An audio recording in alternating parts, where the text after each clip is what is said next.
الحمد للہ نحمده ونصلي ونسلم على رسوله الكريم وعلى آله وأصحابه وأهل بيته وذريته أجمعين أما بعد فأعوذ بالله من الشيطان الرجيم بسم الله الرحمن الرحيم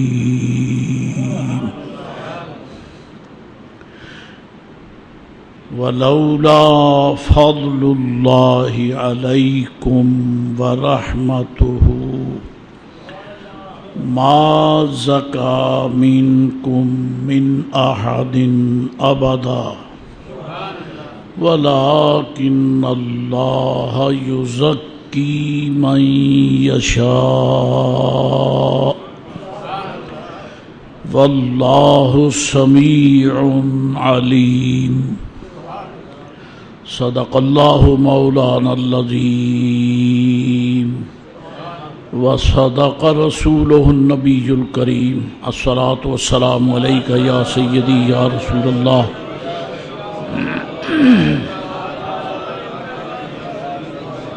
الصلاة والسلام عليك وعلى آلك وأصحابك يا حبيب الله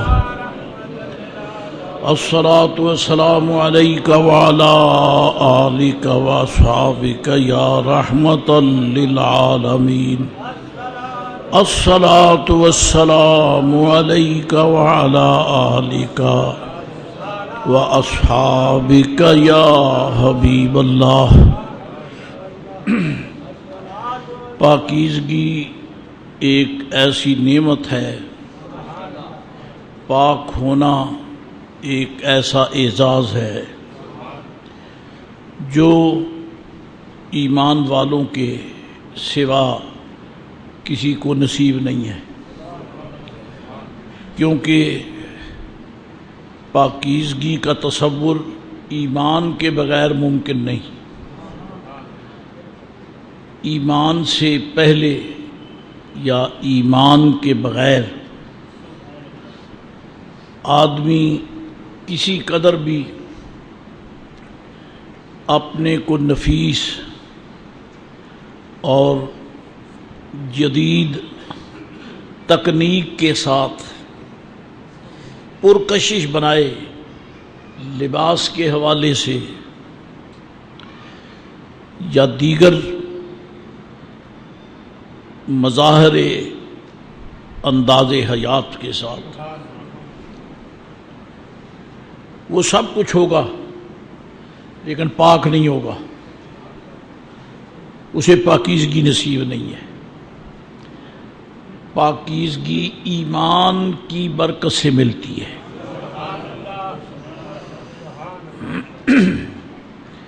کیونکہ اللہ پاک ہے اور اس کا رسول پاک ہے۔ یہی وجہ ہے کہ جب اہل محبت بات کرتے ہیں تو رب کریم جل مجدہ العظیم کے نام کے ساتھ قدوس کا لفظ بولتے ہیں، قدوس، اور قدوس اللہ تعالیٰ کا اسم ہے، اور قدوس کا معنی ہے پاک، اللہ پاک ہے، اور اس کے رسول کریم علیہ السلام بھی پاک ہیں۔ صرف پاک ہی نہیں ہیں بلکہ پاک کنندہ ہیں، یعنی پاک کرنے والے ہیں۔ نبی رحمت علیہ السلام پاک کرنے والے ہیں، تو اللہ بھی پاک ہے، اور یہ بھی ایک حقیقت ہے جس کا انکار نہیں ہو سکتا۔ آپ الحمدللہ غسل سنت کر کے آئے ہیں جمعۃ المبارک کے لیے، کیونکہ جمعہ شریف کے دن جمعۃ المبارک کی ادائیگی کے لیے غسل کرنا یہ مسنون ہے۔ تو آپ پانی کے ساتھ غسل کر کے آئے، ایسا پانی جو کوئی پاک ہے، یا پھر وضو کیا ہے تو ایسے پانی سے جو پاک ہے، اور خود پاک ہے، پاک کرنے والا بھی ہے، پاک کرنے والا بھی ہے۔ پانی پاک ہے اور پاک کرنے والا بھی ہے۔ جو پانی پاک تو ہو مگر پاک کرنے والا نہ ہو، آپ اسے وضو نہیں کر سکتے۔ مثلا آپ نے وضو کیا ہے اور وضو کا پانی جو ہے وہ کسی ٹب میں، کسی برتن میں نیچے رکھا ہے، اور آپ نے وضو کیا اور پانی اس میں جمع ہے۔ اب آپ کا وضو تو ہو گیا اور پانی بھی پاک تھا، پاک کرنے والا تھا۔ اب آپ کو اس لائق تو بنا دیا کہ آپ نماز پڑھ سکیں، لیکن اب وہ پانی جو ہے پاک تو ہے لیکن پاک کرنے والا نہیں رہا، اب دوبارہ اس سے وضو نہیں ہو سکتا، اس پانی سے دوبارہ وضو نہیں ہو سکتا۔ تو اب وہ پاک پہلے پاک کرنے والا تھا، اب اگر صرف آپ نے وضو کیا ہے، کوئی اور عنصر اس میں شامل نہیں ہوا، تو پاک تو ہے، پاک کرنے والا نہیں ہے۔ اگرچہ اللہ والے اسے یہ بھی دیکھ لیتے ہیں کہ وضو کے بعد جو پانی آپ کے جسم سے جدا ہوا ہے اس کی کیفیت کیا ہے، یہ تو ان لوگوں کی بات ہے جنہیں بصیرت حاصل ہے۔ میرے آقا پاک کرنے والے ہیں، حضور پاک کرنے والے ہیں، لیکن آپ کا پاک فرمانا یوں نہیں جیسے پانی پاک کرتا ہے۔ پانی اللہ کریم نے پیدا کیا اور اسے طہور پاک کرنے والا بنایا، لیکن جب وہ پانی ہمیں پاک کر دیتا تو خود پاک نہیں رہتا، یا پاک ہے تو پاک کرنے والا نہیں رہتا۔ حضور پاک کرتے بھی ہیں اور آپ کے تقدس میں ذرہ بھر فرق بھی نہیں آتا۔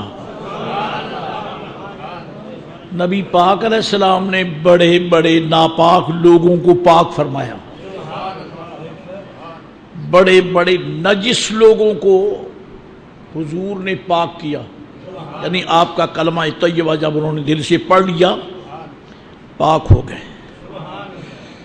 حتیٰ کہ وہ جس وحشی غلام نے حضور کے چچا محترم کو شہید کیا تھا، جب حضور نے ان کا ایمان قبول کر لیا تو وہ بھی پاک ہو گئے، پاک ہو گئے، حالانکہ جرم بڑا سخت تھا لیکن پاک ہو گئے۔ سرکار پاک کرنے والے بھی ہیں اور ہمیشہ یہ صفت تزکیہ حضور کے ساتھ لازم ہے۔ سورج چمکتا ہے، جو سامنے آ جائے اسے چمکا دیتا ہے، لیکن اس کے چمکانے سے اس کی اپنی چمک میں فرق نہیں آتا۔ دنیا کے ذرے چمکتے ہیں لیکن سورج کی چمک میں فرق، لیکن کمی یہ رہ گئی کہ اگر وہ غروب ہو جاتا ہے تو پھر چمک دمک نہیں رہتی، چمکتا تو ہے لیکن جہاں طلوع ہوا وہاں چمکتا ہے، یہاں تو نہیں ہے، تو اس کی چمک کے آگے بھی پردہ ہو جاتا ہے۔ میرے آقا اس حجاب سے بھی پاک ہیں۔ حضور کے آنے کے بعد آپ کی تقدیس بھی ہمیشہ، تزکیہ بھی ہمیشہ، تطہیر بھی ہمیشہ، چمک دمک بھی ہمیشہ۔ نعرہ تکبیر، نعرہ رسالت۔ کوئی پردہ نہیں ہو سکتا، آپ کے حسن منور کے آگے کوئی پردہ نہیں ہے۔ چاہے حضور اپنے مزار پر انوار میں بھی رونق افروز ہوں، حضور کی چمک پھر بھی کائنات کو چمکا رہی ہے، پھر بھی چمکا رہی ہے۔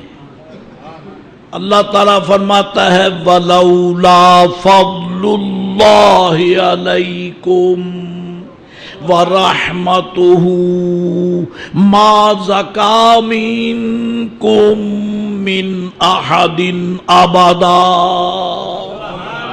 وَلَكِنَّ اللَّهَ يُزَكِّي مَن يَشَاءُ وَاللَّهُ سَمِيعٌ عَلِيمٌ۔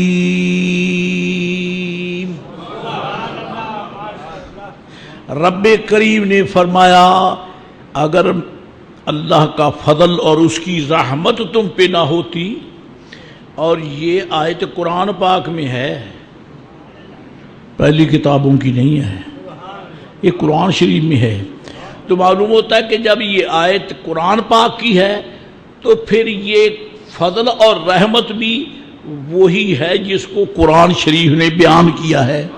ہاں جی، سارے نبی سارے رسول اپنی اپنی امتوں کے لیے اللہ کا فضل بھی ہیں، اللہ کی رحمت بھی ہیں، لیکن اس میں شک تو کوئی نہیں، پر وہ ان کی امتیں محدود ہیں، ان کے زمانے محدود ہیں، ان کی شریعت محدود ہے، جبکہ میرے آقا علیہ السلام ساری حدوں کو ایک کر کے بے حد ہو کر تشریف لائے۔ اب سرکار ہمیشہ ہی چمک رہے ہیں، حضور کے صدقے کائنات ہمیشہ ہی چمک رہی ہے، آپ کی چمک دمک میں کوئی آگے پردہ ہے ہی نہیں، اسی لیے اللہ فرماتا ہے ما زکا منکم من احد ابدا، اگر اس کا فضل اور اس کی رحمت تم پہ نہ ہوتی تم میں سے کوئی بھی کبھی بھی پاک نہ ہو سکتا،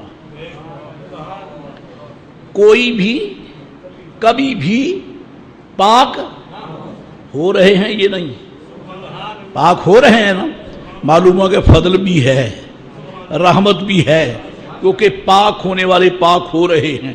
اللہ فرماتا ہے یہ میرا قانون ہمیشہ کا آبادا، فضل و رحمت نہ ہوتا تو تم میں سے کوئی بھی کبھی بھی پاک نہ ہو سکتا، اب رہتی دنیا تک جو پاک ہو رہے ہیں، معلوم ہوا ذات حق کا فضل بھی موجود، ذات حق کی رحمت بھی موجود ہے۔ یہی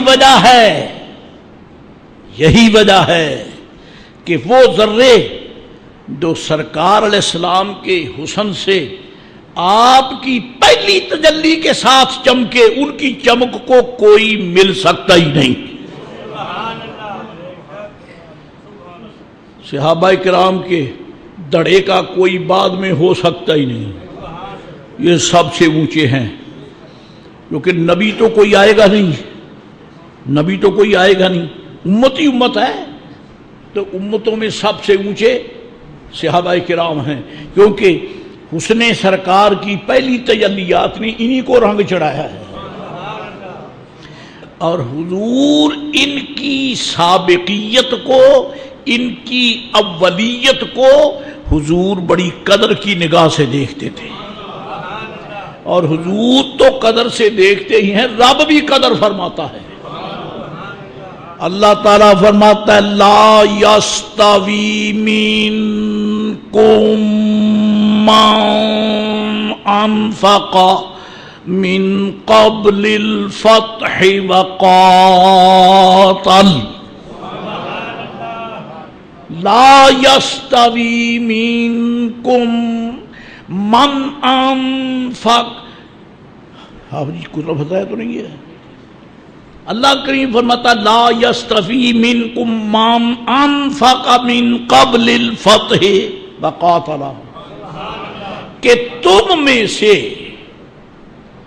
لا یستوی منکم، تم میں من انفق، من قبل الفتح کے قبل الفتح ہے، وقاتل، جس مسلمان نے فتح مکہ سے پہلے ایمان لا کر حضور کے قدموں پر اپنا سب کچھ نثار کیا اور خرچ کر دیا جو کچھ تھا، جی من قبل الفتح اولئک اعظم درجہ، ان کے درجے اونچے ہیں، حالانکہ جو بعد والوں نے کلمہ پڑھا وہی صدیق اکبر نے پڑھا ہے۔ جو فتح مکہ کے بعد سعد بن معاذ، سعد بن عبادہ، سعد بن ابی وقاص، حضرت سعد بن ربیع، جناب حضرت عبد الرحمن بن عوف، ہاں عبد الرحمن بن عوف مکی ہیں، جو ان حضرات نے مکہ فتح ہونے کے بعد جنہوں نے کلمہ پڑھا وہ بھی پکے مسلمان، وہ بھی پکے صحابی، وہ مہاجر یہ انصار، لیکن فرمایا اونچے درجے ان کے ہیں جنہوں نے مکہ فتح ہونے سے پہلے کلمہ پڑھا۔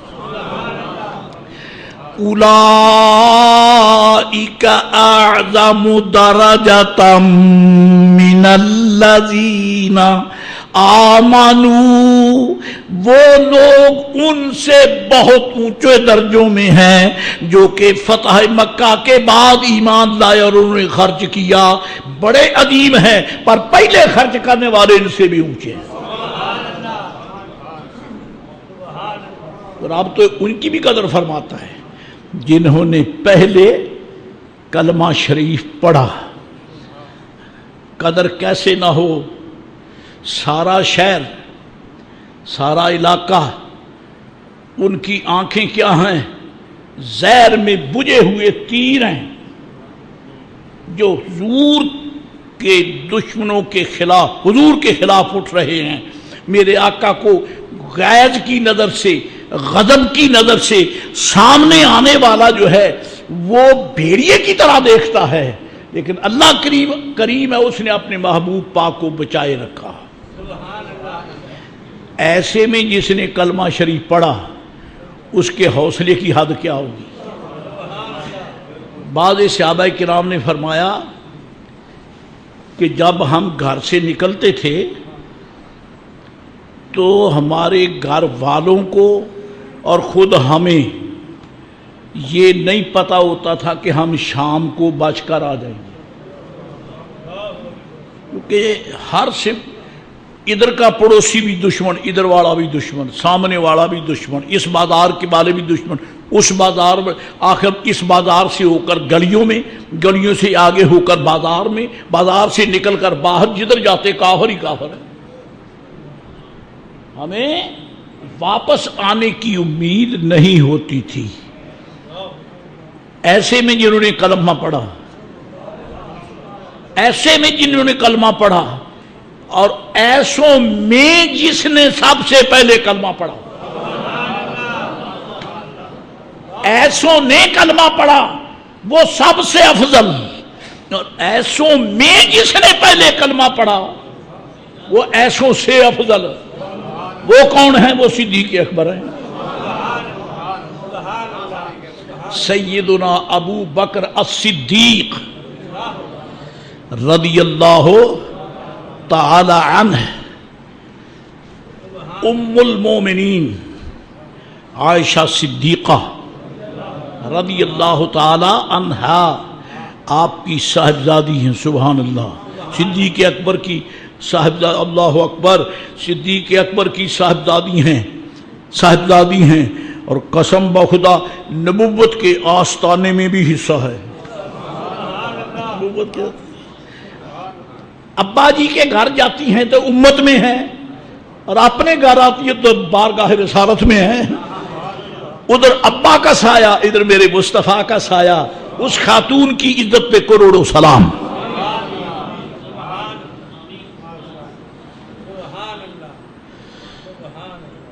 بنت صدیق آرام جان نبی،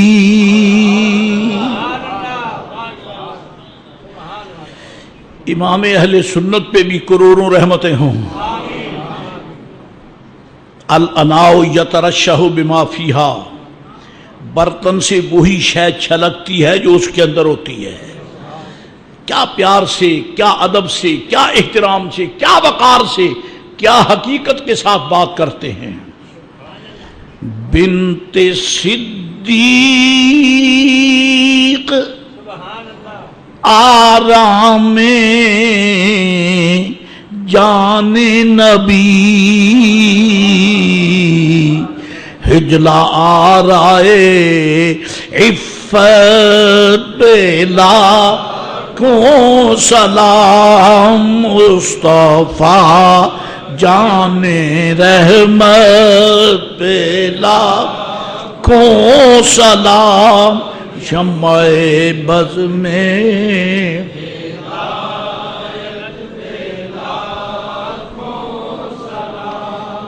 آپ فرماتی ہیں کہ جب میرے ابا جی نے کلمہ شریف پڑھا صدیق اکبر نے رضی اللہ تعالی عنہ، آپ کے پاس 40,000 درہم تھے. آپ کی یہ ساری متاع زیست کے سبب تھے 40,000. اور 40,000 درہم کوئی تھوڑی دولت نہیں تھی اس وقت.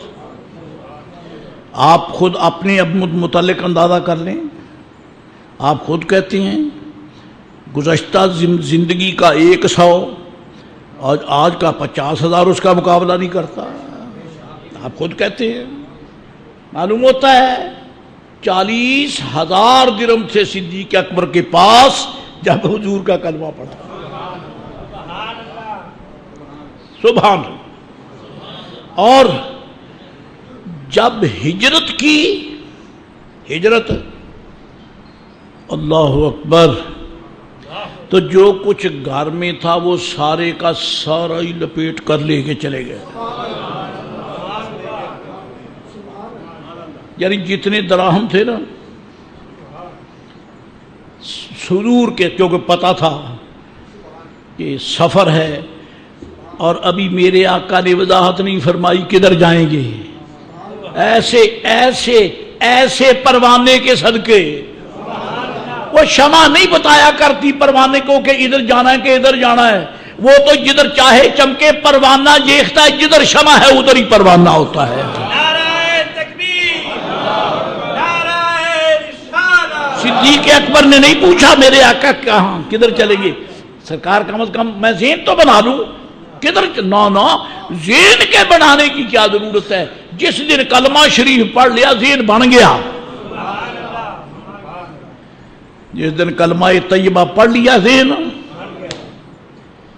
ایسا حسین و جمیل ذہن، ایسا پاکیزہ ذہن بن گیا. نبی پاک صاحب لولاک علیہ الصلوۃ والسلام کے غلاموں خوب بنا. اللہ اکبر. فاروق اعظم رضی اللہ تعالی عنہ بارگاہ سرکار میں آ گئے اور ان سے آنے سے پہلے صدیق اکبر پہنچ چکے. یاد ہے دونوں بزرگوں میں تھوڑی سی تلخی ہوگی، کلام میں گفتگو میں تلخی ہو جاتی ہے، بھائیوں میں تلخی ہو ہی جاتی ہے.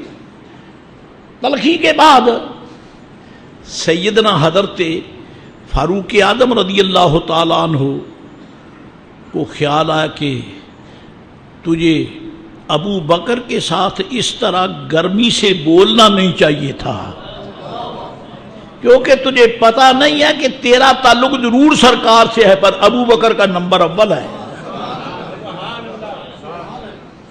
جو ابو بکر صدیق کا تعلق ہے وہ تیرا بعد میں ہے. تو بعد میں، تیرا تو 40واں نمبر ہے، ابو بکر کا پہلا نمبر ہے.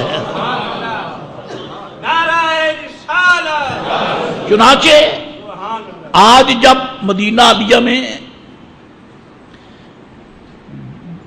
حضور کی جاڑیوں کے سامنے سلام پڑھا جاتا ہے تو اس کے بعد پھر صدیق اکبر پہ بھی سلام پڑھتے ہیں رضی اللہ تعالیٰ، پھر فاروق اعظم پر بھی سلام پڑھتے ہیں. قدر شناسی کی حد نہیں ہو گئی؟ حد نہیں ہو گئی؟ جس نے سب سے پہلے کلمہ پڑھا اس کو ساتھ ہی لٹا لیا، ساتھ ہی لٹا لیا. یاری ہو تو ایسی ہو، یاری ہو تو ایسی ہو. ثانی رسول اللہ صلی اللہ علیہ وآلہ وسلم، حضور سے دوسرے نمبر پر اظہار ایمان میں پہلے، معیت میں نبی پاک علیہ الصلوۃ والسلام کے ساتھ غار میں دوسرا نمبر، ایک حضور ہیں، ایک صدیق اکبر ہیں، اور یہ دو ایسے دو ہیں، رب نے خود ابو بکر کو نیکسٹ ٹو پرافٹ قرار دیا، شان یسنین، شان یسنین، کون ابو بکر، کون رسول پاک، اذ اخرجہ الذین کفروا ثانی اثنین اذ ہما فی الغار اذ یقول لصاحبہ لا تحزن ان اللہ معنا۔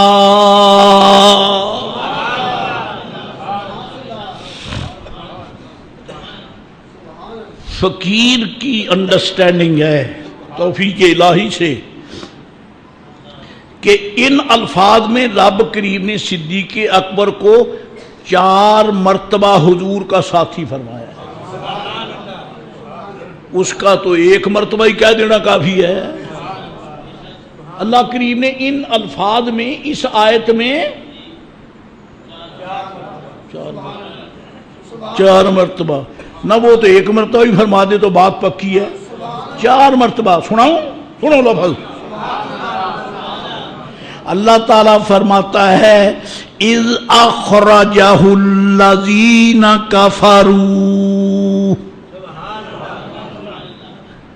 الا تنصروہ فقد نصرہ اللہ۔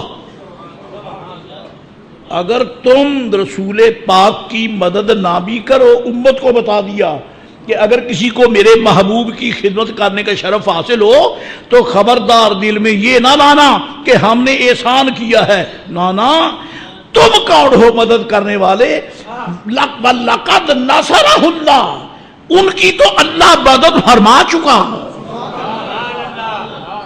رب کسی کو یہ کہنے نہیں دیتا میں نے حضور کی مدد کی، اللہ فرماتا تو کون ہے مدد کرنے والا، مدد تو میں کرنے والا ہوں۔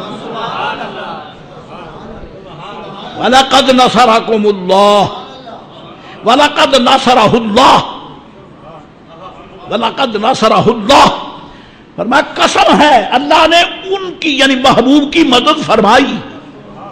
یا اللہ کب؟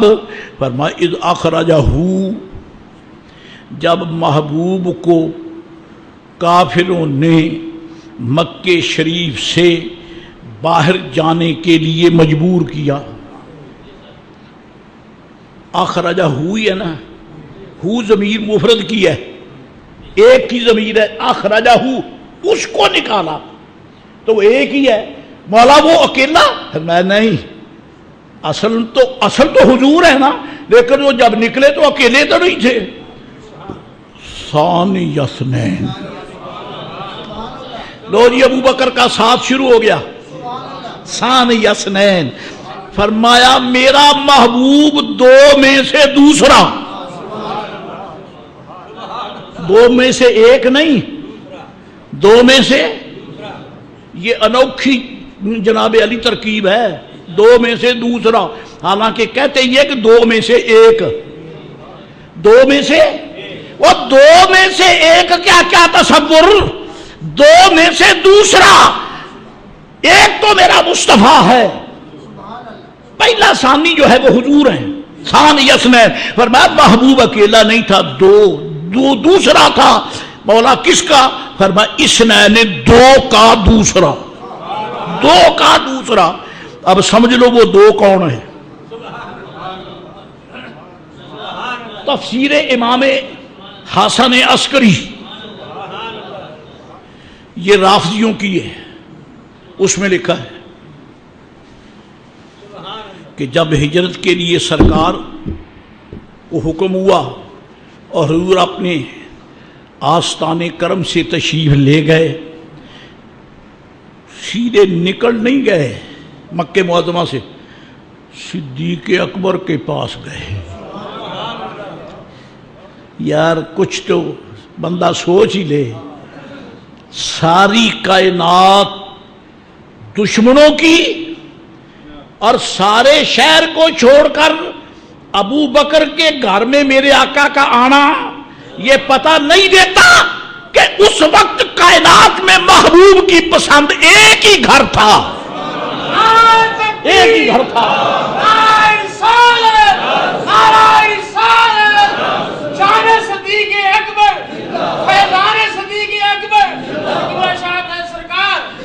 صدیق اکبر کے گھر گئے، تفسیر امام حسن عسکری، صدیق اکبر سے فرمایا اللہ کریم نے مجھے ہجرت کا حکم دے دیا ہے، یعنی اجازت دے دی ہے۔ جب آپ نے یہ سنا پہلا سوال یہ کیا یا رسول اللہ کسی کو ساتھ لے جانے کی بھی اجازت ہے؟ یہ کیوں پوچھا؟ یہ نہیں کہا کہ حضور میں بھی چلوں گا، نا مزاج شناس ہیں، قدرت کا راز بھی جانتے ہیں، محبوب کا راز بھی جانتے ہیں، اس لیے یہ نہیں کہا کہ میرے آقا مجھے بھی اجازت ہے میں بھی چلوں، نانا عرض کی حضور رب نے آپ کو کسی کو ساتھ لے جانے کی اجازت دی ہے؟ کیوں؟ وہ جانتے تھے کہ محبوب کی ہر ادا خدا ہی کا حکم ہوتا ہے۔ آن ریکارڈ ہو گئے قدرت کے ریکارڈ میں، آن ریکارڈ ہو گیا کون؟ ابو بکر۔ عرض کی آقا کیا رب کریم نے ساتھ لے جانے کے لیے کسی کی اجازت دی ہے؟ فرمایا ہاں، ابو بکر مجھے اجازت دی ہے کہ ایک ساتھی ساتھ لے کے جاؤ۔ اب یہ نہیں انہوں نے عرض کی حضور کون؟ میرے آقا خود شفقت کر کے فرماتے واہوا انتا،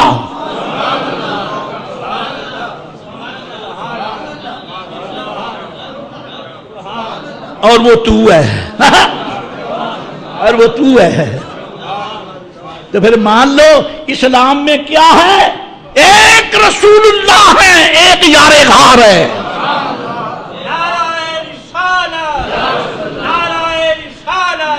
واہوا انتا، تو ہے ابو بکر، تو ہے، تو ہے۔ حضرت صدیق اکبر رضی اللہ تعالی عنہ رونے لگے، اور نبی پاک حضرت صدیق اکبر کی صاحبزادی حضرت عائشہ صدیقہ رضی اللہ تعالیٰ عنہ فرماتی ہیں اس دن مجھے ایک میری غلطی نکلی، میری ایک غلطی اس دن نکلی۔ کیا؟ میں سمجھتی تھی کہ شاید ہمیشہ رونا غم سے ہی آتا ہے، آج کھلا کے کبھی خوشی سے بھی رونا آ جاتا ہے، اور یہ حقیقت ہے۔ اس سے پوچھ لینا جس کا نام، جس کی اجازت مدینہ عالیہ کی حاضری کی ہو جائے، ویزا لگ جائے، وہ لوگ آنسو بہاتے فقیر نے اپنی آنکھوں سے دیکھے ہیں، وہ غم سے نہیں خوشی سے۔ میں نے عرض کی صدیق اکبر رضی اللہ فرماتی یا رسول اللہ ساتھ لے جانے کا حکم، اجازت؟ فرمایا ہاں، اور وہ تو ہے۔ چلے اب میں تو صرف قرآن پاک کے لفظوں پہ کچھ گفتگو کر رہا ہوں۔ ثانی اثنین،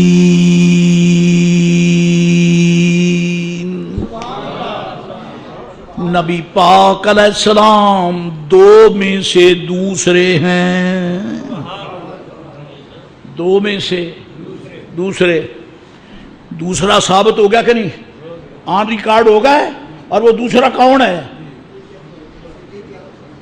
صدیق اکبر ہی ہیں، اور کون ہے؟ کیونکہ وہی ہے نا جس کے گھر سرکار گئے ہیں، گھر گئے ہیں نا سرکار، اس کے گھر گئے ہیں نا، وہی تو ہیں ثانی اثنین۔ یہ پہلا ثبوت ہے ابو بکر صدیق کا۔ دوسرا، اذ ہما فی الغار،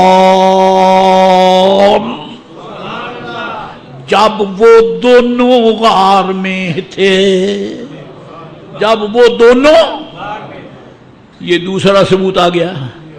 ثانی اثنین بھی ابو بکر، اذ ہما جب وہ دونوں کون ہے؟ ایک رسول پاک ہے، دوسرے یار غار ہے. یہ دوسری مرتبہ ذکر آ گیا. تیسری مرتبہ اللہ تعالیٰ فرماتا ہے اذ یقول لصاحبہ، اللہ فرماتا ہے جب میرا محبوب اپنے صحابی سے فرما رہا ہے. یہ تیسری مرتبہ ثبوت ہو گیا. یارو ابو بکر کتنا پیارا ہے. اللہ تعالیٰ پوری آیت نہیں، آیت کے ایک ٹکڑے میں محبوب کے غلام کا 4 مرتبہ ذکر فرماتا ہے. اور خانہ خراب تو پھر بھی نہیں مانتا، رب نے تو 4 مرتبہ فرما دیا شمع میرا مصطفیٰ ہے، پروانہ ابو بکر صدیق ہے.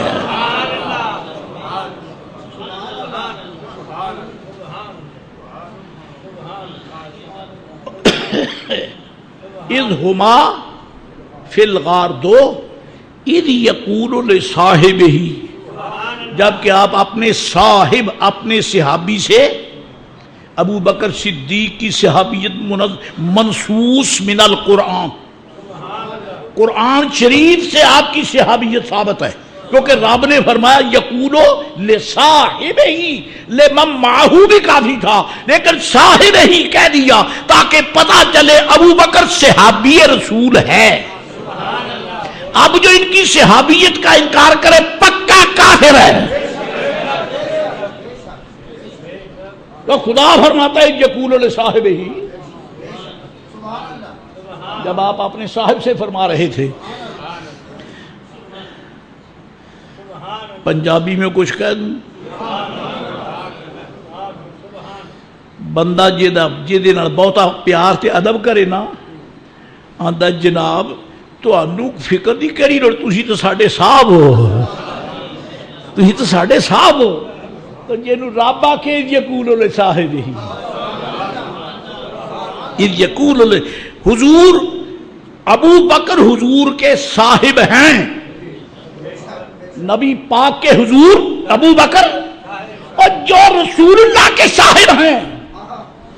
کھانا خراب تیری نگاہ پھوٹے، گندی عادت ہے تیری، تو اس ابو بکر کے خلاف کیوں زمین کی طرف نگاہیں جھکا کے بکواس کرتا ہے؟ اور مصطفیٰ تو وہ ہے جو سارے نبیوں سے اونچا ہے، اور ابو بکر وہ ہے جو مصطفیٰ کا صاحب ہے.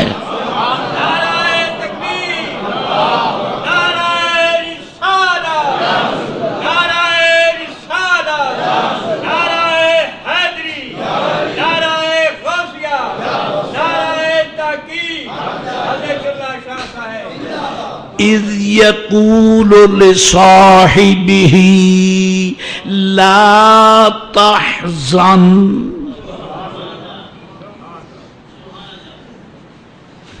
جب حضور اپنے صاحب سے فرما رہے تھے غم نہ کر، غم نہ کر.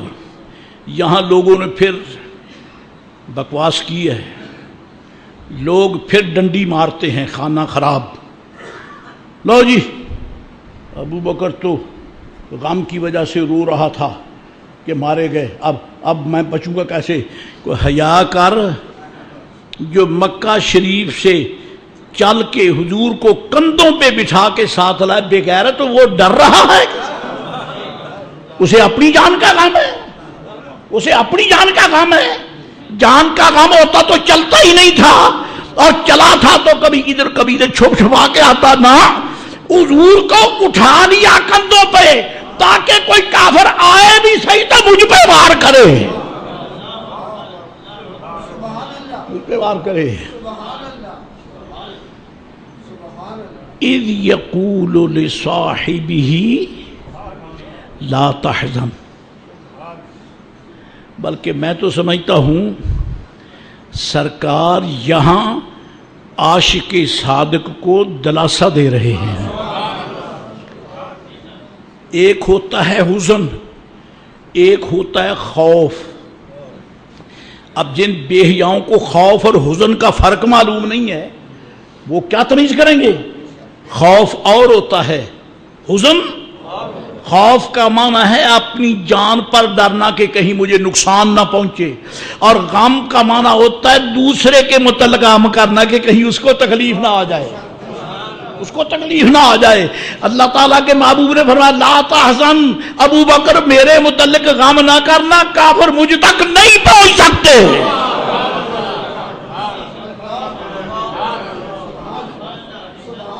کافر مجھ تک نہیں پہنچ سکتے، غم نہ کرنا، غم نہ کرنا. اور آگے چل کر پھر اس کو اور وضاحت کے ساتھ کر دیا. غار شریف کے پاس پہنچے، ابھی 3 مرتبہ ذکر، چوتھی مرتبہ کرنا ہے. اتنی سے ٹکڑے میں 4 مرتبہ ابو بکر 4 مرتبہ. اور ان کا تو 1 مرتبہ ہی آنا کافی تھا. رب کے آیت کے ایک حصے میں ابو بکر 4 مرتبہ. وہ جن کا ذکر ابو بکر صدیق کا خدا کے کلام میں 1 ٹکڑے میں 4 مرتبہ، ان کا ذکر سنیوں کی زبان پر ساری زندگی کیوں نہ آئے؟ کیوں نہ آئے؟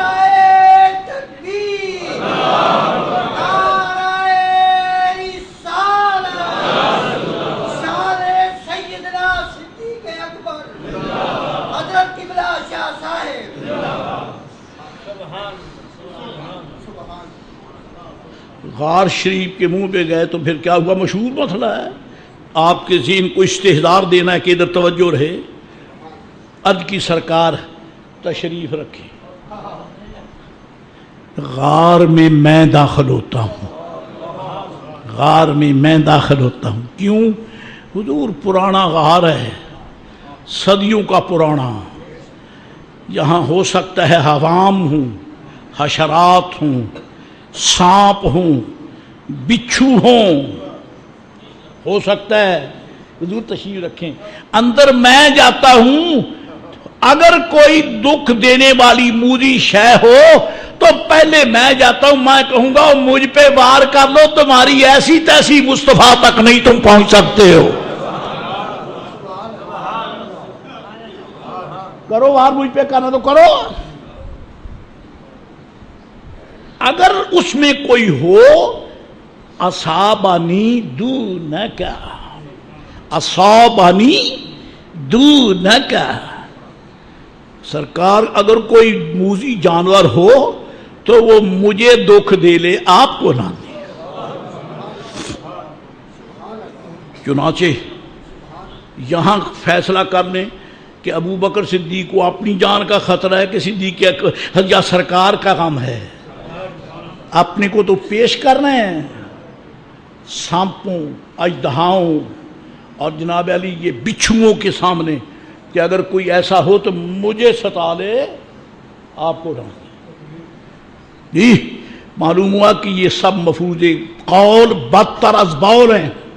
جو یہ کہے کہ ابو بکر کو جان کی فکر تھی، بدبخت ہو. جس کو جان کی فکر ہوتی ہے وہ یوں قربانی دینے کے لیے پیش نہیں ہوتا. چنانچہ اس کے ساتھ اور بھی حدیث شریف ہے. آگے چلے، میں پیچھے مڑوں گا، ٹرننگ لوں گا انشاءاللہ، لیکن بات سے بات آگے اس لیے نکلتی ہے کہ میری گفتگو کی دلیل بن رہی ہے. جب 3 راتیں گزارنے کے بعد چوتھے دن حضور نکلے نا، اجازت دی ابو بکر چلے. عرض کی حضور بے شک چلے. باہر نکلے تو تھے ساتھ چلنے کے لیے، ساتھ چلنے کے لیے. لیکن یہاں کیا ہوتا ہے، کبھی تو ابو بکر صدیق بھاگ کر آگے نکل جاتے ہیں اور کبھی آگے جا کر پھر واپس آ کے حضور سے پیچھے رہ جاتے ہیں. پیچھے، کافی پیچھے رہ جاتے ہیں اور پھر ساتھ مل کے دائیں طرف نکل جاتے ہیں، پھر واپس آ کے دوسری طرف نکل جاتے ہیں. قربان اس پروانے کے رقص کو میرے مصطفیٰ نے بڑا پسند کیا. کبھی آگے، کبھی پیچھے، کبھی دائیں، کبھی بائیں. میرے آقا جانتے، فرمایا ابو بکر یہ کیا مسئلہ ہے؟ کبھی تو آگے نکل جاتا ہے، کبھی پیچھے نکلتا ہے، کبھی ادھر کبھی ادھر. عرض کی آقا مجھے چلتے چلتے خیال آیا کہ کوئی بے ایمان آگے گھات لگائے نہ بیٹھا ہو، آگے کوئی گھات لگائے نہ بیٹھا ہو. میں اس لیے آگے نکلتا ہوں کہ اگر کوئی گھات لگائے بیٹھا ہی ہو تو پھر میں اس سے نمٹ لوں، دنیا دیکھے کہ ابو بکر صدیق کے ہوتے ہوئے کسی کا ہاتھ مصطفیٰ تک نہیں پہنچ سکتا.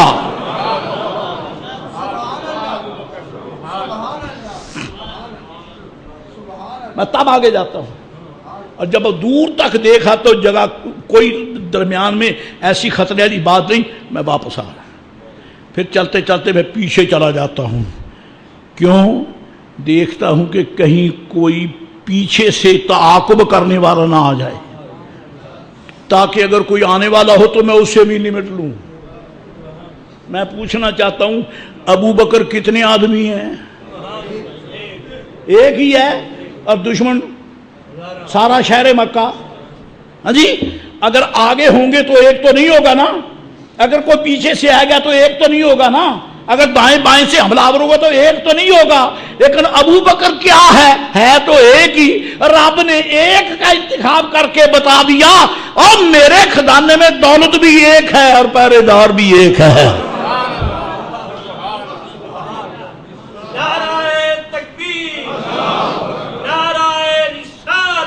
خدا کی کائنات میں وفا کی دنیا میں ابو بکر کے پاسنگ بھی کوئی نہیں. رضی اللہ تعالی عنہ. سبحان اللہ.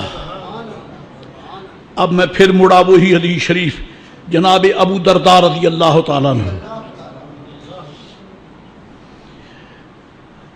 فاروق اعظم سے کچھ تلخی ہوگی گفتگو میں, صدیق اکبر رضی اللہ تعالیٰ عنہ کی, اور بعد میں صدیق اکبر رضی اللہ تعالیٰ عنہ نے محسوس کیا کہ اے ابو بکر تجھ سے زیادتی ہوئی ہے, تو نے عمر فاروق کو جلی کٹی سنائی ہے, زیادتی تجھ سے ہوئی ہے.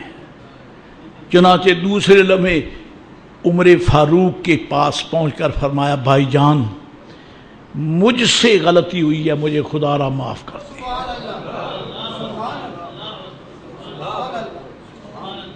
معافی مانگی. لیکن فاروق اعظم اتنے جذبہ میں تھے, جلال میں. اور بھائیوں میں ایسا ہو جاتا ہے کہ مت سمجھیں کہ عمر فاروق نے صدیق اکبر کی عظمت کو معاذ اللہ پشت کیا نا, بھائیوں میں ہو ہی جاتا ہے ایسا.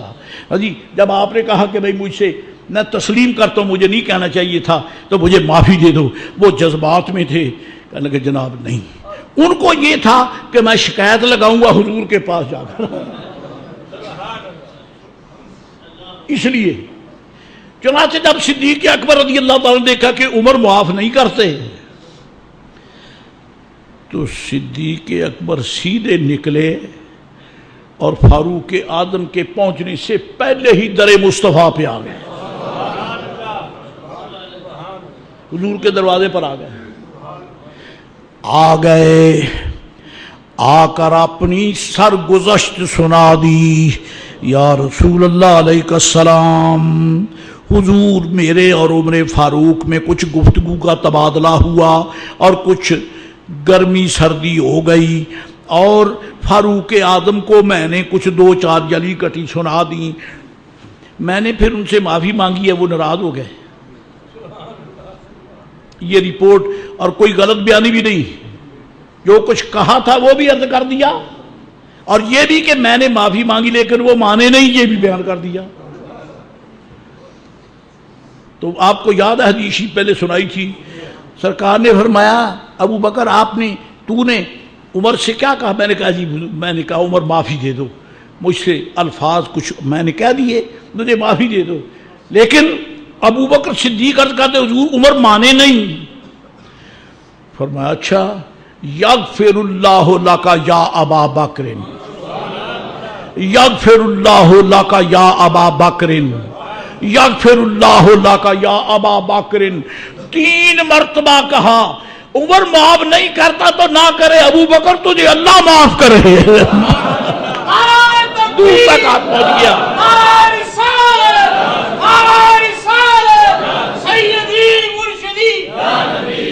یا ابا بکر یغفر اللہ لک یا ابا بکر. مسئلہ یہ ہے کہ جس کے متعلق گفتگو میں زیادتی کی ہو اس سے معافی مانگو. میرے آقا نے عمر کو سفارش نہیں کی معاف کر دے، پر میں عمر کو کیوں کہوں، وہ تو میرا منگتا ہے، میں تو سیدھا رب سے کہوں گا.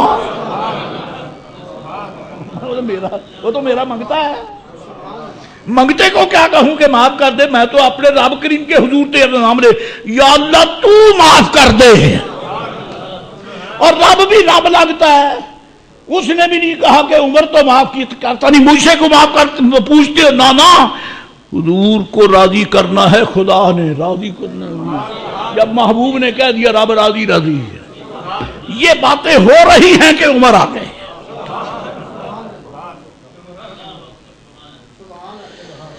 پھر کیا ہوا؟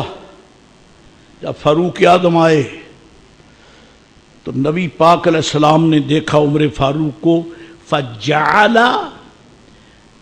وجہہ صلی اللہ علیہ وسلم یتمعر،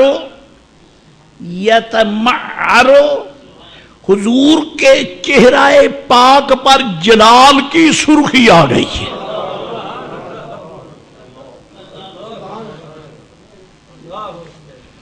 جلال کی سرخی آ گئی. ایسی کیفیت ہوگی رخ انور کی جو کبھی جلال کے وقت آتی تھی. حضور بڑے ادب سے لفظ بولنا پڑتے ہیں، آستانہ بڑا اونچا ہے، آستانہ بڑا اونچا ہے. اس لیے عرض کرتا ہوں کہ سید عالم نبی محترم علیہ الصلوۃ والسلام سرکار علیہ السلام کا رخ انور جلال میں آ گیا ہے. اب ڈرنا تو فاروق اعظم کو چاہیے تھا. جی حدیث شریف میں آتا ہے فجسا ابو بکر، ابو بکر گھٹنوں کے بال کھڑے ہو گئے. کیوں؟ سمجھتے تھے کہ حضور ناراض ہو گئے تو عمر کو تو نقصان ہی نقصان ہے، عمر کا تو نقصان ہی نقصان ہے. گھٹنوں کے بال کھڑے ہو گئے، عرض کرنے لگے یا رسول اللہ کنت اظلما، کنت اظلما، عمر کی زیادتی نہیں ہے، زیادتی میری ہے.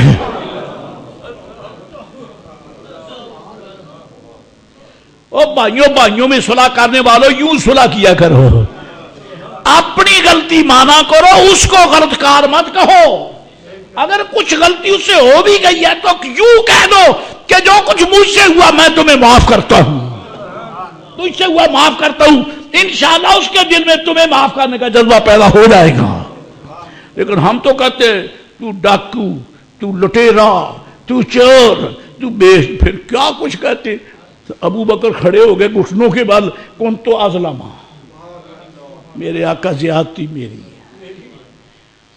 کیوں ڈرتے تھے کہ کہیں سرکار کے مبارک زبان سے جلال میں کوئی ایسا کلمہ نکل گیا تو عمر فاروق کا کیا بنے گا. جب یہ لفظ کہے نا تو سید عالم علیہ السلام نے عمر فاروق کو دیکھا. اب لفظ سنیں، فرمایا حل انتم تارکو لی صاحبی،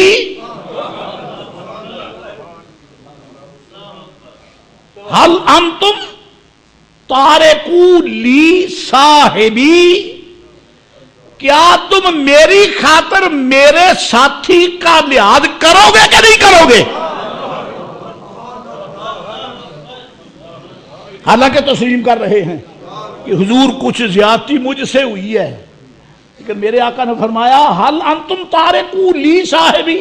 اور سنیے، میرے آقا علیہ السلام نے عمر فاروق کا نام لے کر نہیں کہا کہ عمر حل انت تارکو لی صاحبی، کیا تو میرے ساتھی کو کا لحاظ کرتا ہے کہ نہ. تارے حل انتم، سارے صحابہ کرام کو سنا دیا، سن لو، میری خاطر ابو بکر کا احترام کرو.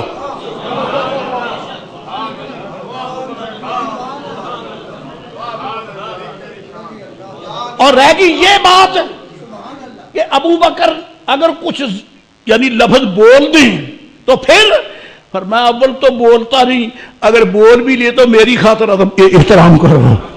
کیوں؟ اس نے میری جگہ پہ بڑی قربانیاں دی ہیں. اللہ اکبر. حل انتم تارکو لی صاحبی، کہیے کتنی بڑی دستار آگئی عزت کی. میرے آقا فرماتے صاحبی، او میرا صاحب، میرا صاحب. اللہ فرماتا ہے اذ یقول لصاحبہ، اللہ فرماتا ہے ابو بکر مصطفیٰ کا صاحب. حضور فرماتے ہیں ابو بکر میرا صاحب، ہم کہتے ہیں ابو بکر ہمارے صاحب. نعرہ تکبیر، نعرہ رسالت، نعرہ رسالت. شان سیدنا صدیق اکبر، فیضان سیدنا صدیق اکبر، حضرت عمر شاہ صاحب سرکار. هل انتم تارکو لی صاحبی، میری خاطر تم ابو بکر کا احترام کرو گے یا نہیں کرو گے؟ لحاظ کرو گے کہ نہیں کرو گے؟ صحابہ کرام کانپ رہے ہیں. فرمایا تمہیں پتا ہے جب میں نے پہلی مرتبہ مکہ شریف کی سرزمین، سنو مسلمان والو، میرے آقا کو کتنا احساس ہے. فرمایا میں نے مکہ معظمہ میں جب سب سے پہلے اپنی نبوت و رسالت کا اعلان کیا، اے شرکائے محفل سنو، تمہاری کارکردگی یہ ہے اور ابو بکر کی کارکردگی یہ ہے. کیا؟ فرمایا جب میں نے سرزمین کعبہ میں کھڑے ہو کر یہ کہا میں اللہ کا رسول ہوں، تو پھر کیا ہوا؟ قل تم کذبتا، تم سب نے مجھے کہا تو جھوٹا ہے.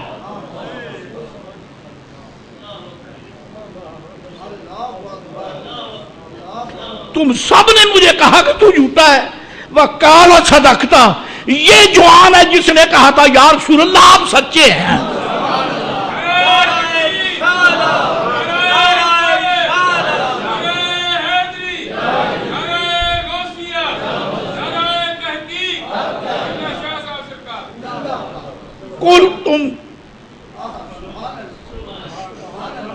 قل تم کذبتا، حضور کو جھوٹا کہنا کوئی معمولی گالی ہے؟ قل تم کذبتا، تم تھے وہ لوگ جنہوں نے کہا کذبتا، تو نے جھوٹ بولا ہے، اور تم سب کو تمہاری بکواس پر جوتا مار کے ابو بکر کہنے لگا یا رسول اللہ صدقتا. حضور آپ سچے ہیں. اور میں میرے ساتھی میرے یار کا لحاظ کرو گے کہ نہیں کرو گے؟ اور فرمایا وَوَاسَانِي بِنَفْسِهِ وَمَالِهِ، اور ابو بکر نے مجھ پر اپنا مال بھی قربان کر دیا، جان بھی قربان کر دی.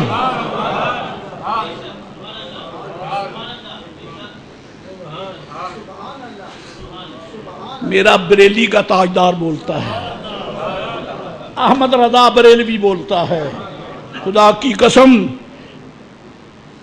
احمد رضا کا نام آنے سے ہمارا ایمان تازہ ہو جاتا ہے. حضرت امام احمد رضا بریلوی رضی اللہ تعالیٰ عنہ عرض کرتے ہیں یا رسول اللہ علیہ السلام، میرے آقا آپ کی عظمت میں کیا بیان کروں. ہم نے آپ کی عظمت کو صحابہ کرام کی زندگی میں پڑھا ہے. آپ کیا ہیں؟ مولا علی نے واری تیری نیند پر نماز، مولا علی نے واری تیری نیند پر نماز، مولا علی نے واری تیری نیند پر نماز، اور وہ بھی عصر جب سے جو اعلیٰ خطر کی ہے، اور وہ بھی عصر سب سے جو اعلیٰ خطر کی ہے. یا رسول اللہ علیہ السلام، آپ کی عظمت میں کیا عرض کر سکتا ہوں. علی شیر خدا، علی شیر خدا. علم کے شہر کا مین گیٹ، خیبر شکن داماد مصطفیٰ، تاج سیدہ زہرا، حسنین کریمین کے ابا جی، علی شیر خدا۔ ہاں جی، کون علی شیر خدا؟ یا رسول اللہ، جنہوں نے آپ کی نیند پر جان قربان کر دی، آپ کی ذات پر نہیں، نیند پر، نیند پر۔ اور ایک بات کہہ دوں، ہر شخص کی نسبت سے کہتا ہوں، میری نیند میری ذات سے افضل نہیں۔ نیند غفلت ہے، اللہ تعالیٰ معاف کرے، بعض مرتبہ غلطی ہو جاتی ہے، اللہ معاف کرے، لیکن اس کے کرم سے کبھی کوئی نیکی بھی ہو جاتی ہے۔ لیکن آدمی کی نیند آدمی سے افضل تو نہیں ہو سکتی، ہوتی ہے؟ نہیں ہوتی۔ تو پھر مجھے کہنے دو، سرکار کے مقابلے میں حضور کی نیند کو تو میں تفاضل نہیں دیتا، کیونکہ یہ خدا کا راز ہے، محبوب بھی راز ہے، اس کا سونا بھی راز ہے، میرے آقا بھی راز ہے، میرے آقا کی نیند بھی راز ہے۔ یہاں تو یہ عالم ہوتا ہے، یہاں تو یہ حال ہے کہ کوئی ملنے نہیں آتا۔ جب محمد محفوظ الحق سو جائے، جب آپ سو جائیں تو کوئی ملنے نہیں آتا، کہتے جاؤ اور رہنے دو بھائی، ٹیلی فون کے پتہ کرتے شاہ جی سو رہے ہیں کہ جاگتے ہیں، چودھری صاحب سوتے ہیں کہ جاگتے ہیں، وہ کہہ سو رہے ہیں، چلو پھر ملیں گے۔ جب آدمی سو رہا ہو تو کوئی ملنے، اٹھاؤں حدیث شریف، صحاح ستہ کی حدیث اٹھاؤں؟ خدا کی قسم ہے، میرے آقا آرام فرما رہے ہیں رب ملنے کے لیے اور ہو۔ اب آگے بات کرو، کیا کرتے ہو؟ اللہ مانو، مسجد نبوی بھری پڑی ہے نمازیوں سے، بھری پڑی ہے، نماز فجر ہے۔ مولا علی فرماتے رضی اللہ، قریب تھا کہ سورج چڑھائے، قریب تھا، چڑھا نہیں ہے، قریب تھا۔ چڑھتا کیسے جب تک محبوب کی اجازت نہ ہوتی ہے؟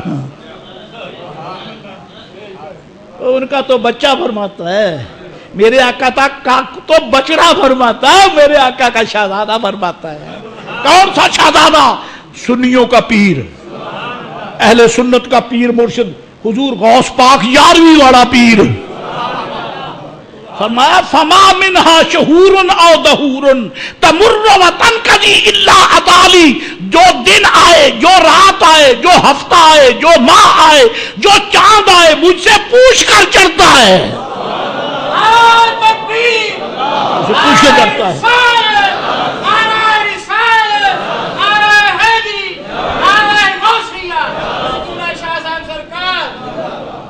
مجھ سے پوچھتا ہے، تمر وتنقضی الا عطالی۔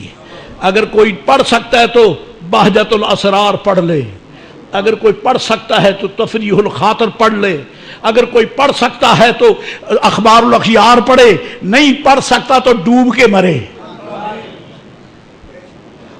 اور کیا کہوں، ڈوب کے مرے، میرا تو یہی فیصلہ ہے جی۔ پھر کیا ہوا؟ میرے آقا آرام فرما رہے، نمازی مسجد میں بیٹھے، قسم با خدا مولا علی بھی بیٹھے، صدیق اکبر بھی بیٹھے، عالی وقار صحابہ کرام، مسجد بھری پڑی ہے، سورج چڑھنے کو آ گیا، ابھی تک میرے آقا تشریف نہیں لائے۔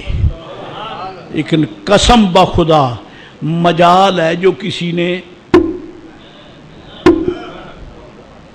سامنے دروازہ ہے لیکن آنکھیں جھکائے بیٹھے ہیں، دستک نہیں۔ کیا نماز سے پیار نہیں؟ بولو، پیار ہے؟ دروازہ کیوں نہیں کھٹکھٹاتے؟ تو پھر مجھے کہنے میں کوئی حرج نہیں، کوئی جلتا تو جلے، مرتا تو مرے۔ قسم کھا کے کہتا ہوں، صحابہ کرام کو نماز سے حضور بہت پیارے ہیں۔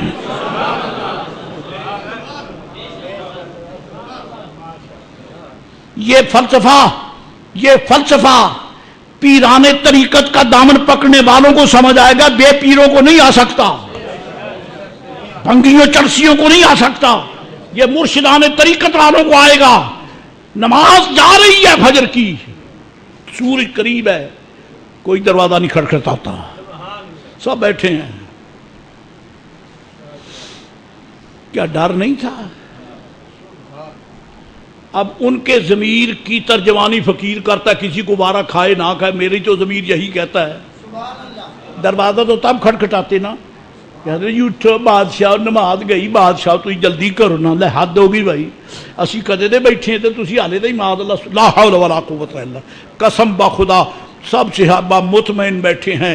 پانی میں مچھلی اتنی مطمئن نہیں ہوتی جتنی در مصطفیٰ پہ صحابہ مطمئن ہوتے ہیں.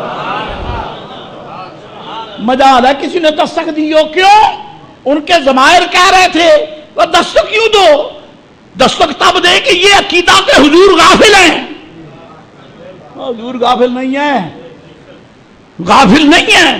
دستک دے کے اس کو جگائیں جو غافل ہو. یہ غافل نہیں ہے، یہ تو ساری کائنات کو دیکھ رہے ہیں.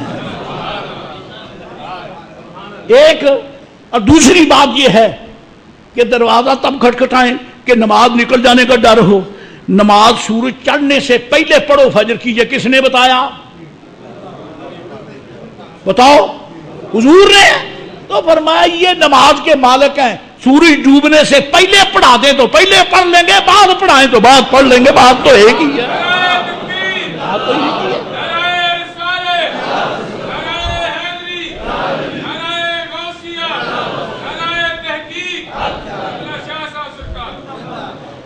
میں آج کی گفتگو میں خالصتاً اپنے استاد گرامی سیدی مولائی حضور مفتی اعظم اہل سنت کے جذبات کی ترجمانی کر رہا ہوں. کبھی نہ کہہ سکتا، کہا ہے کہ اس اللہ والے کی زبان سے سنا ہے جو جب حضور کا نام لیتے تھے تو آنکھیں برسا کر دیجیے. دروازہ کھٹکھٹایا نہیں، سرکار آ گئے. نماز ہو گئی، فارغ ہو گئے، فارغ ہو کے بیٹھے. فرمایا لا رسلکم او کما قال صلی اللہ علیہ وسلم، جانا نہیں ہے بیٹھو. کیوں بغیر اجازت کے جاتے ہی نہیں تھے. تم سوچ رہے ہوگے مجھے دیر ہو گئی، تم سوچ رہے ہوگے مجھے دیر ہو گئی. اب کیا کا معاملہ تو بظاہر ایسا ہی ہے. ہاں جی، بتاؤں کیوں دیر ہو گئی؟ بتاؤں؟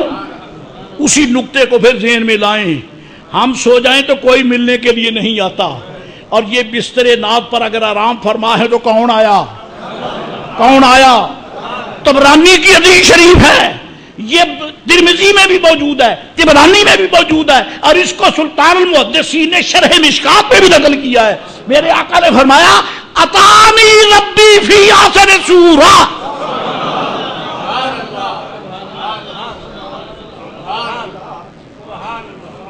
اتانی ربی فی آخر سورہ، میرے پاس میرا رب بہترین تجلی میں تشریف لایا.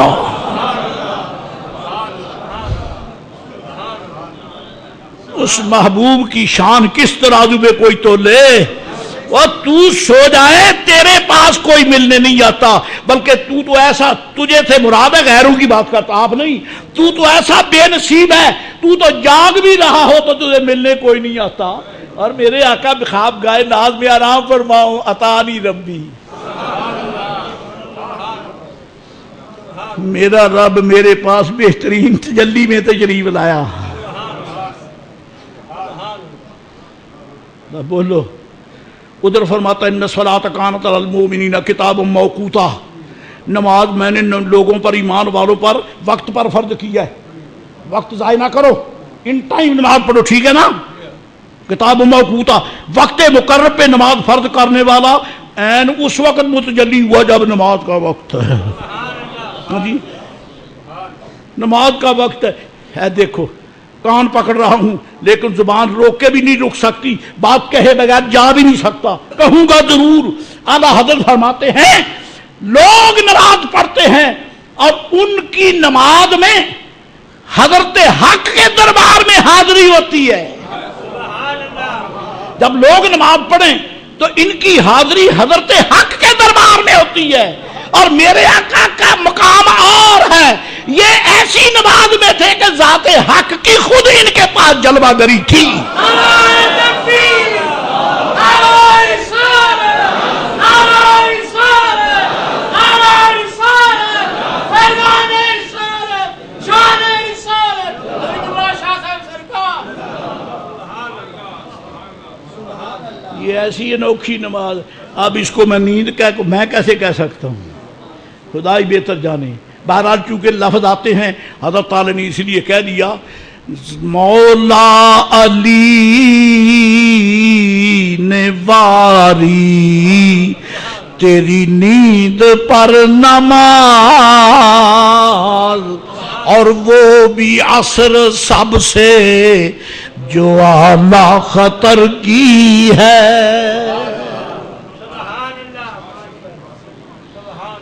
اب گفتگو کے ایسے سمندر کی گہرائیوں تک پہنچے ہیں،